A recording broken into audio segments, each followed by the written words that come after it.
back. I know it's been a few days. Like I said in my last video, my girlfriend's birthday was just a few days ago, so I was spending time with her for a couple days. And then when I was wanting to do a video, I didn't have time to because of work, which is kind of the situation I'm in right now. But you know, that's always the case. Y'all know I always gotta work. But never mind that. We had great, and I mean great performances last night, man. Tyrese Maxey versus Jaylen Brunson will go down in the history books as one of the greatest playoff duels, like in the first round, bro. Like that was an amazing game. I'm locked in the entire game. And in that fourth quarter, Philly had a chance, but New York ended up taking the lead. Obviously up by 6 off that Miles McBride pull up. I think they went even got it by 7 at one point. And this dude, Tyrese Maxey. Tyrese Maxey, bro. That is the reason. That's the reason he's most improved player over a guy like Kobe White. Who else was in the running? I guess Jalen Williams had a little bit of buzz. That's the reason Tyrese Maxey is the most improved player over guys like them. Because one, he's actually an all-star. The man literally became an all-star this season. Had a chance to even be an all-star last season with Joel and James Harden, but obviously that didn't pan out. Now he becomes an all-star this season. He had, I want to say, 3 50-point games in the regular season. Nearly had 50 points last night. Let's get into it, man. Let's get into it. To begin the game, it was pretty ugly for both sides. A combined 5 of 23 to start, and 2 of those baskets belonged to Tobias Harris. So that just lets you know how rough it was for them to begin this game, man. New York didn't score their first field goal until just under 6.5 minutes left in the first quarter. They began the game on their behalf, 0 of 8, going 1 of 9, obviously, after hitting their first basket. They ended up making their next 7 shots, though. They cut Philly's lead to 1 on an 11-2 run to start the second quarter. They were able to tie the game at 28 with Embiid on the bench. He checks back into the game. They go on an 18-2 run extended once he checks back in, taking a 7-point lead. And, you know, from there, it seemed like they would have control of the game, even being in, they were in Philly, right? No. They were in New York.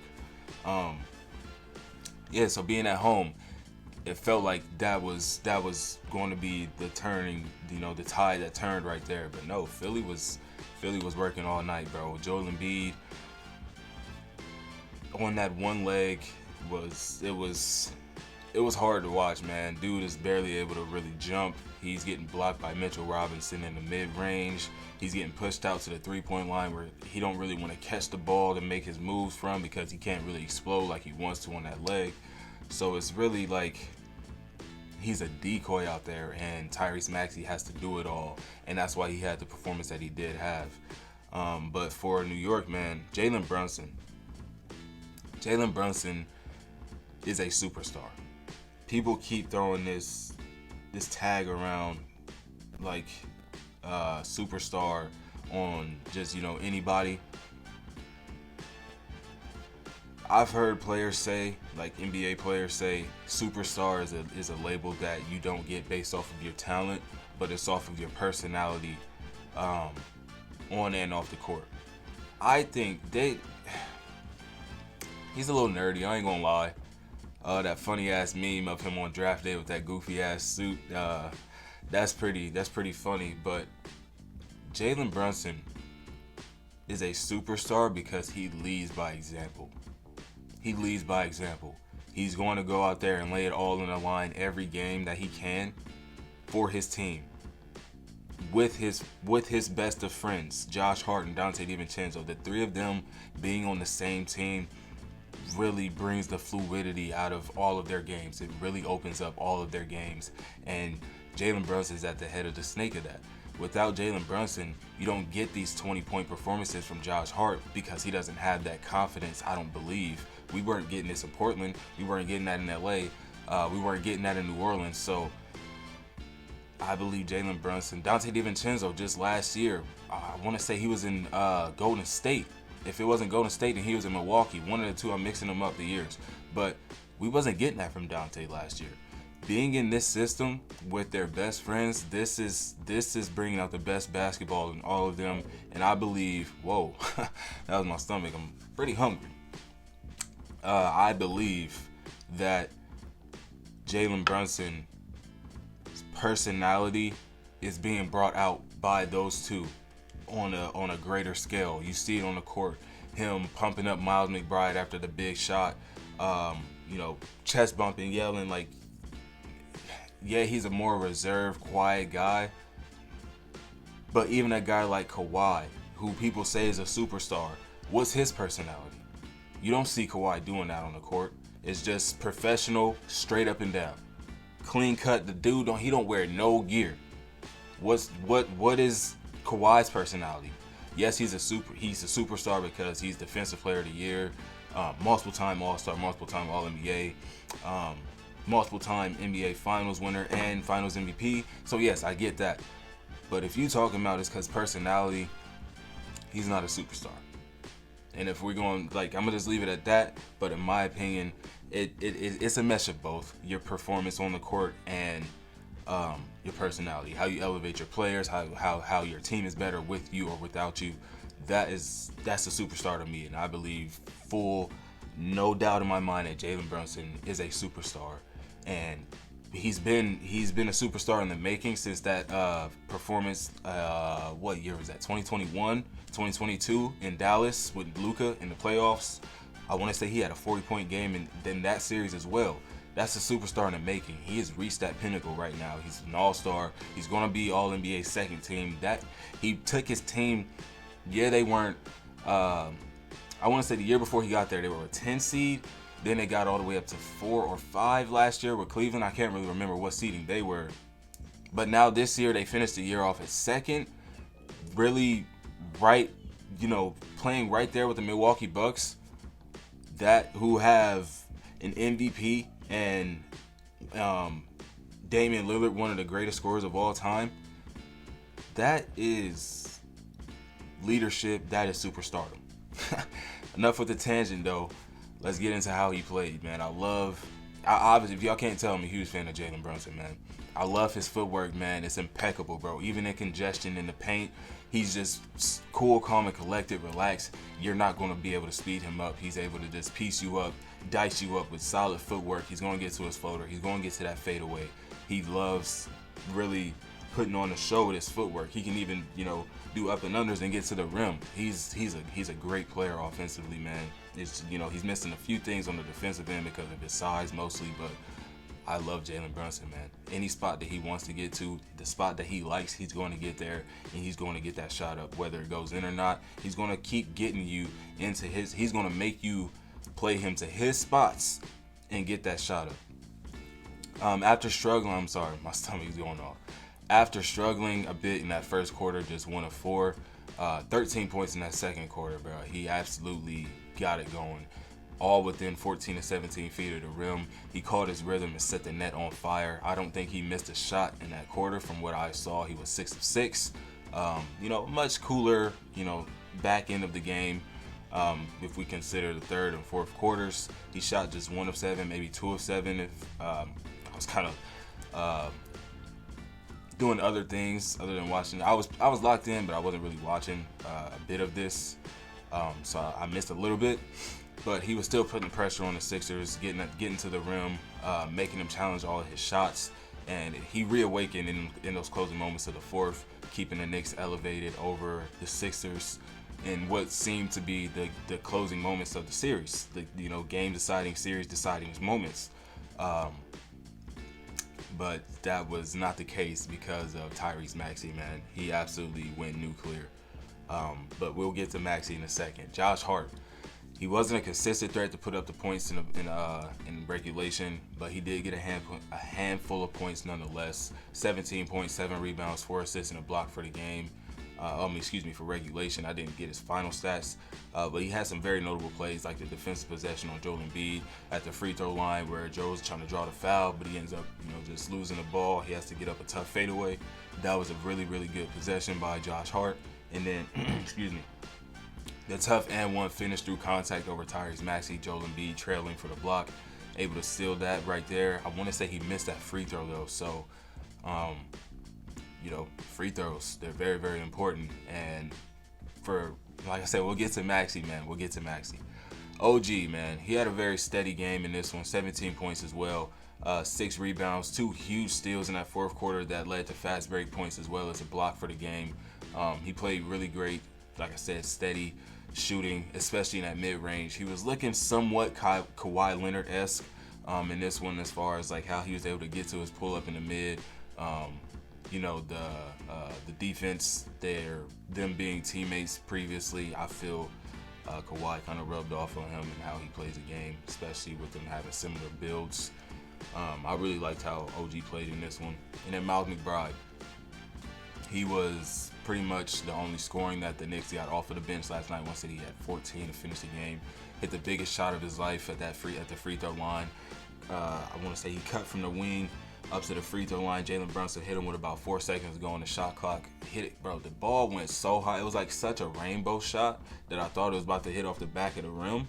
But it dropped, nothing but net. And I want to say they went up 5 or 6 at that point.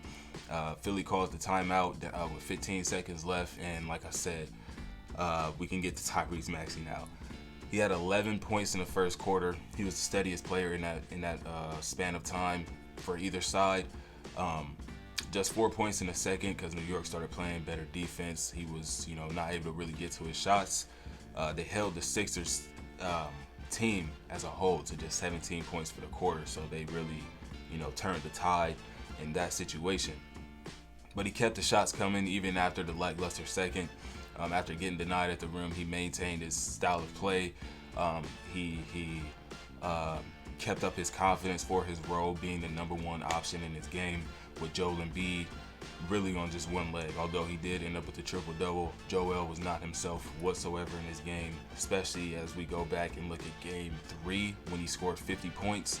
This is not the same Joel Embiid. So, but yeah, Maxey was really, really solid in this one. 9 points in the third quarter, 24 points, 5 assists at the end of the third. He missed 2 back-to-back, a trip to the free throw line. You get 2 free throws typically. He missed those 2. I want to say he could have tied the game or put them down by 1 with those free throws. No, he could have tied the game. I want to say Brunson goes down and hits a shot. They go down by 5. He winds up getting an and 1, I want to say, and he misses that free throw on the back end. Missed 3 of those free throws, which eventually could have led to a tie at like 97, I want to say.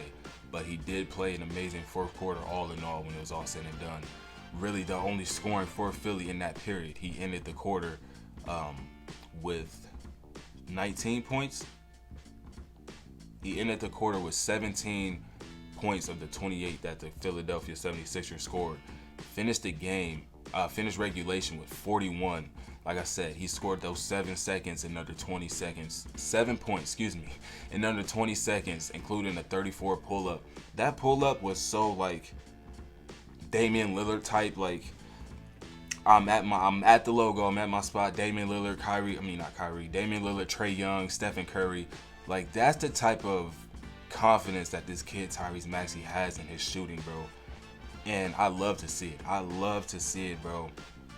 That was an amazing performance by Tyrese Maxey. Although he only had 5 points in that overtime period, it was enough for them to get the win. He finished the game with 46 points, 9 rebounds, 5 assists on 57% shooting. He had 7 threes in this game. The biggest one being that 34-foot pull-up from the logo to send the game into overtime. Tyrese Maxey did his damn thing, bro. Embiid, like I said, just on the one leg, he really struggled, especially shooting the ball in this one. Started the game off just 1 of 5. He was doing everything else that he could with the shot not being able to fall. 6 rebounds, 3 assists and a block in the first quarter. But Mitchell Robinson, like I said, pushing him out to the three-point line, getting him to catch the ball in spots he don't really want to. He got blocked on a mid-range shot. I've never seen Joel get blocked on that shot. I know it's happened before, but not me watching the game live. Have I seen Joel get blocked taking his patented mid-range shot? And that's what happened in this game. Mitchell Robinson played stellar defense on him in that second quarter. Just 6 points for the entire 8.5 or so minutes that he played in that quarter. 13 points, 12 rebounds, 7 assists going into the final quarter. But, you know, in that quarter was just a complete non-factor. He was basically a decoy out there, was not able to contribute to the scoring whatsoever. But the offense was running through him. They essentially kept going to him in that last 5 minutes. The offense ran through him. They were trying to get him going. He got one basket in that entire 5 minutes that they ran the offense through him. They were slapping the ball out of his hands, denying him shots, making him turn the ball over a few times. He's getting the ball, he's getting double teamed, trying to throw overhead passes. It's getting tipped, and they're getting fast break layups. It was just not a good fourth quarter for Joel Embiid. He absolutely got shut down, and thankfully, Tyrese Maxey came through for them. In that overtime period, though, Philly did go on a 9-0 run, which really set this off for, you know, this win, set up that win for them. But unfortunately, Hulu cut to the Pacers game mid-overtime, so we had to go to, you know, other streaming platforms to finish off this game, where I missed 7 points that 9-0 run. So I can't even tell you Joel did, well, who did what. But he did hit a big and one over Miles McBride and was great around the rim defensively. He closed the game out on a 15-4 run. He was able to sit in the last 10 or so seconds because the game was already sealed, being up 6. He had a very low scoring game in this one, finished with just 19 points on 19 shots, 7 of which were makes. So just, you know, unable to really get it going on that. It's just a tough night on that bad leg, man. 16 rebounds, 10 assists, like I said, to complete the triple-double. It made it look not as bad. He played exceptional defense all night with 4 blocks and a handful of ultra shot as well. He nearly had a quadruple-double, though, when you consider his 9 turnovers. So all in all, though, solid, great win for the 76ers, able to extend this series. I really enjoyed watching this game. I really, really enjoyed watching this game. And I've been enjoying watching this ball all playoffs, bro. I've been locked in, even though I haven't been making the videos. I have notes on, you know, games that it's just pointless to even bring up because these teams are either eliminated, like the Los Angeles Lakers, who I'm very distraught about how this season just turned out, man. It sucks. If y'all can't tell by my last video about them. And then, Phoenix was swept. As well as New Orleans. My Thunder handled business. We are advancing to the second round. We're taking on either the Clippers or the Mavericks. So that's definitely going to be a dogfight. Yeah, we had a couple close games with the Pelicans, but we are not going to be able to get away with not putting up 100 points in 2 games with either the Clippers or the Mavericks. That's just not going to be acceptable. It's not going to get it done. So we got to figure something out for sure. But moving on to, I'm gonna tell y'all something. I have not really been paying attention at all to that Cleveland-Orlando series. Last night they had a great game, the best game of the series. The first 2 games went to Cleveland on some really bad shooting performances from Orlando. Second 2 games went to Orlando on some ugly performances from Cleveland. And then last night, back in Orlando,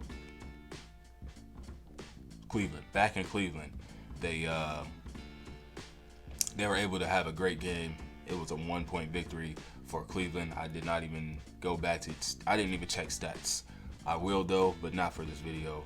Let's talk about Indiana versus Milwaukee because that's the more important series. This one, we could have had 2 series in last night, this one being one of them, and without Giannis or Dame, everybody's just automatically assuming that this one is over, especially with how the Pacers had dominated them in these first 4 games. So but that wasn't the case. A slower paced game back and forth to start it off, but the Bucks ended up having some sloppy play for about 2 or 3 minutes.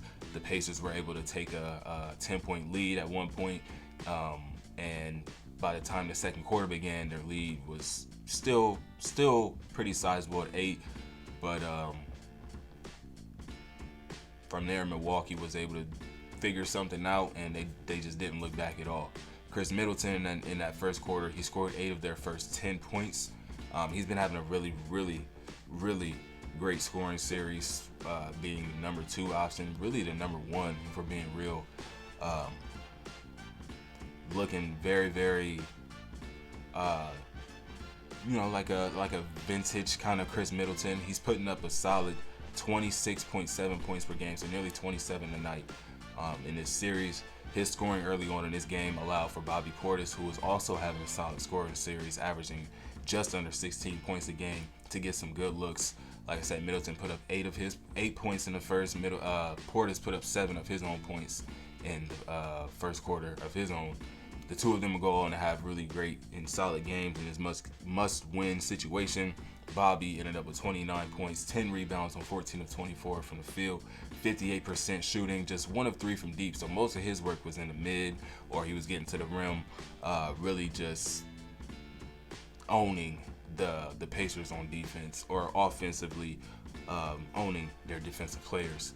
And then Chris Middleton, he also chipped in with 29 points of his own, 12 rebounds though, 5 dimes, 9 of 20 from the field, 4 of 7 from deep, 45% overall for the night, and just under 40 minutes played for the both of them. Malik Beasley, he caught fire in that fourth quarter with 3, maybe even all 4 of his threes falling in that quarter to extend the lead and bury the Pacers even deeper. He wound up with 18 points in the game, 3 steals as well. He shot 64% for the night. A really, really good game in retrospect. Obviously, garbage time minutes kind of being already up. Well, no, it's not really garbage time because it was like mid to early fourth quarter when he caught fire. So that was the time where they really needed that kind of scoring to really bury, like I said, the Pacers. And that's exactly what he did. He came and played his role very, very solidly, and they got the win. Patrick Beverly, he also got a hot hand earlier on in that game in the second quarter. He scored 12 of his 13 points on some really good looks for jumpers, and even got an and one over Tyrese Halliburton in the mid-post area. Hit him with the too small emote. He was really out there. I thought he was going to go off for about 20 with how he had that 20-25 with how he played in that second quarter. But then, not only was he scoring efficiently, 4 of 7 from the floor, 4 of 7 for the game, he also got to the free throw line.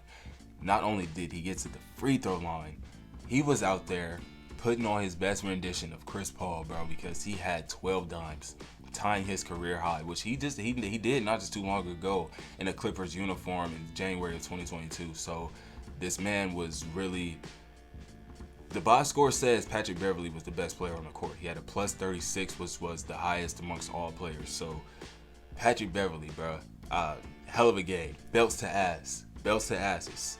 And then for the Pacers, we're gonna keep this one short. Video's getting kind of long, and I do gotta get ready for work. I'm already running late. Not a single player had a positive plus minus, which would lead you to believe that they, were playing from behind the entire game. But no, like I said, they had a 10-point lead at one point in this game, and they just stopped being able to consistently hit shots. You have numerous players taking 7 to 14 shots. It's too many players taking that many shots. There's too many players taking too many shots. They didn't have one player that they can turn to down the stretch that could give them reliable scoring to settle everything down when they were being hammered pause by the Bucks by 10, down 10, 15, 20 points, even by 25 at the most. They almost lost by 25 in this game. They didn't have anybody that they could rely on to give them solid production. Nobody was able to catch a hot hand, because when you have 4 players take 10 to 14 shots and then 3 more taking 7 to 9 shots,